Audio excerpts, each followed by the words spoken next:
War is here. The Elder Gods are beginning their assault on the cathedral. The World Guardian and the God Wars generals must defend it at all costs. If they fail, the world will be destroyed.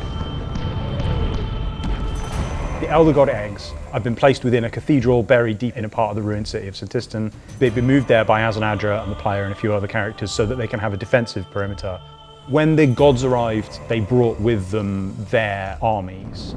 So most particularly, they have the generals that we know from God Wars 1 and God Wars 2.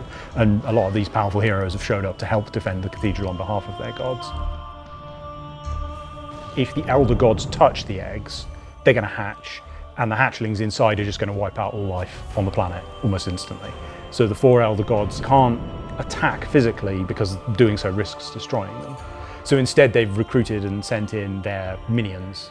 And Jas has turned to her first and original servant, which is Kerapak, and she's given him the task of capturing the cathedral and the eggs inside. Preventing the eggs from hatching is absolutely critical. The story of the defense of Sintistan is going to unfold across 4 different fronts. The Nodon front is just the first of the 4 fronts. Over the next few months, we'll see more generals and more armies arriving.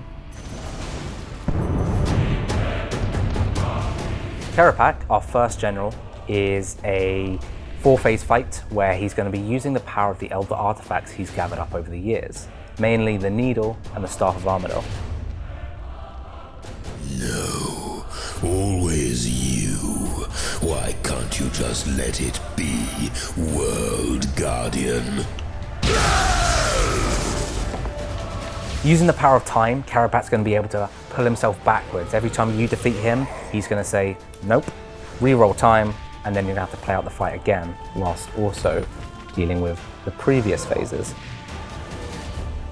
This fight plays out as a 4-phase fight and actually comes with 2 modes, a normal mode and a hard mode.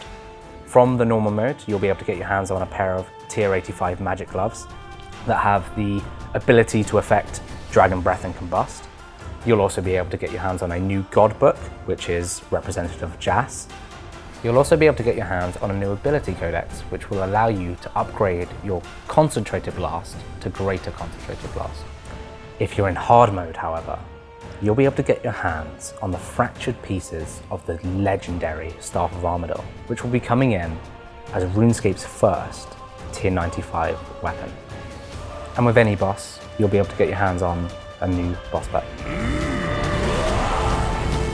Can you not see that this is fate? You're fated to die. Your destiny is to die. Alongside Kerapak, if you have tier 92 Slayer, you'll be able to take on the Nodon themselves, and also interact with their siege weaponry. You'll be able to fight the siege weaponry, you'll be able to sabotage it, and also take it over to turn the artillery on the Dragonkin themselves. All this comes together with the battlefield abilities you get from the original God Wars Dungeon Generals to make this Slayer experience a bit more of a narrative piece. The Nodon Dragonkin carry a unique technology which they use on their cannons, and if you're lucky enough to find some, you'll be able to use it to upgrade your own Dwarf Multi-Cannon, Oldak Coil, or Kinetic Cyclone for an increased damage output when using them in the wider world. At the end of Azanadra's quest, you got your hands on the Pontifex ring. At the end of City of Sintistan, this ring upgraded itself.